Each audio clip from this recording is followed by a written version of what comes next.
The day before the first European Games opened, Azerbaijani journalists gathered to hear an address from the head of the Azerbaijan Press Council. The first ever European Games, he said, are an extremely important event. Sharing such moments is not just an expression of our joy, but an essential patriotic mission. Foreign media were clearly not with the programme. According to the council, they had launched a total information war against the country. So when 5 international journalists, including one from The Guardian and another from Radio France Internationale, complained that they'd been refused accreditation, Azerbaijan's authorities were not too remorseful. The refusal on the part of the government to admit certain journalists, they don't want to see any critical reporting about Azerbaijan.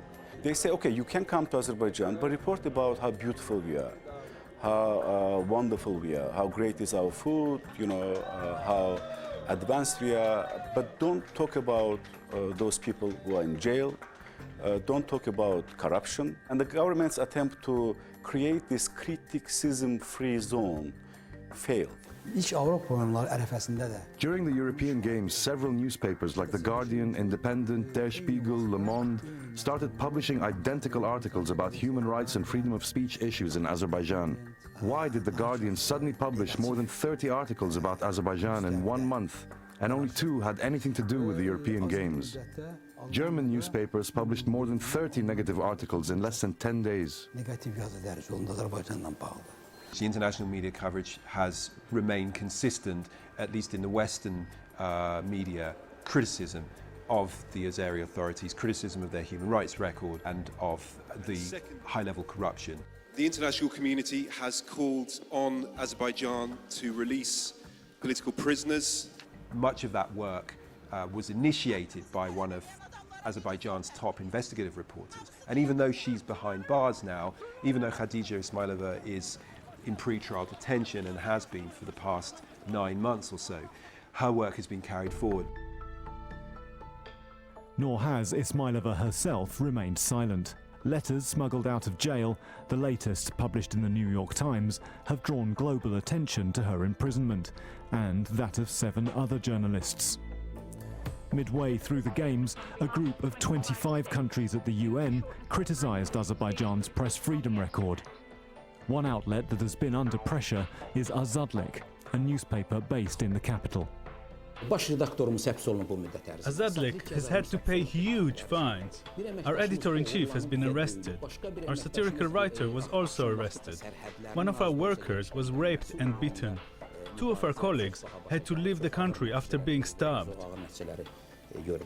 Domestically in Azerbaijan, government crashed all the independent media. There is almost virtually no independent media left. All the critical voices are in jail. When it comes to this event, of course, the main pictures you see how the winners from Azerbaijani side being awarded by the president.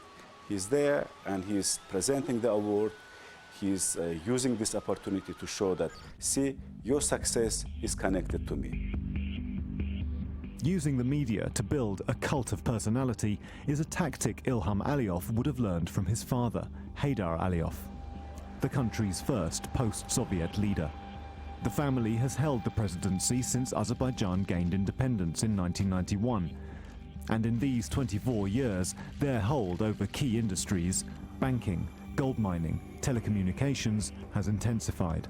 Most of the mass media in Azerbaijan is controlled by the state, or by figures close to it. One of the country's main TV channels, Space TV, is owned by the president's sister. Another, Leader TV, by his cousin.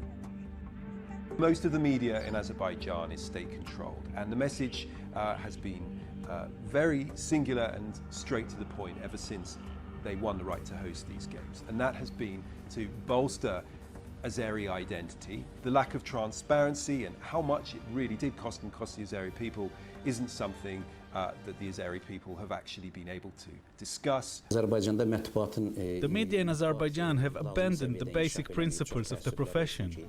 Journalists do not even adhere to the basic mission of the press, which is to tell the truth. All they're doing is hyping events in the country. After establishing a corrupt monopoly in government, they decided to create a monopoly in the media as well.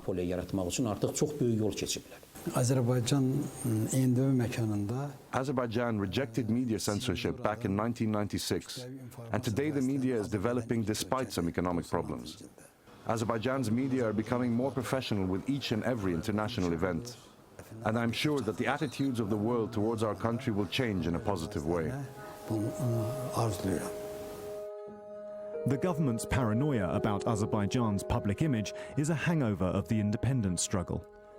As a young Muslim-majority country in the Caucasus, fighting a war with the Armenians in the southwest and bordered by powerful states, including Russia and Iran, Azerbaijan was in a hurry to establish itself in the community of Western nations. A thorn in its side has been the US-funded Radio Free Europe's Azerbaijani service, Radio Azadliq. Last year, their bureau in Baku was raided and shut down. Now, government's argument, they're saying, look, we are independent, we don't need radio liberty anymore. Because you're talking about our problems. We don't want you to talk about where the oil mine is going. We don't want you to talk about the human rights abuses. The right to disseminate news and information belongs to Azerbaijan, just like the territory of Azerbaijan belongs to Azerbaijan. Azadliq radio cannot be considered as a local media outlet because there are no agreements between Azerbaijan and the US over Azadliq radio. That is why the radio station has been suspended. Local journalists in prison, troublesome foreign media locked out, and a clear diktat to those covering Azerbaijan. Watch what you say or pay the price. The European Games is just one of a number of sporting events that Azerbaijan is using to showcase itself to the world. But for the government, the lesson could be this. When you invite the world to tune in and watch, it's not always possible to control the way that you are seen.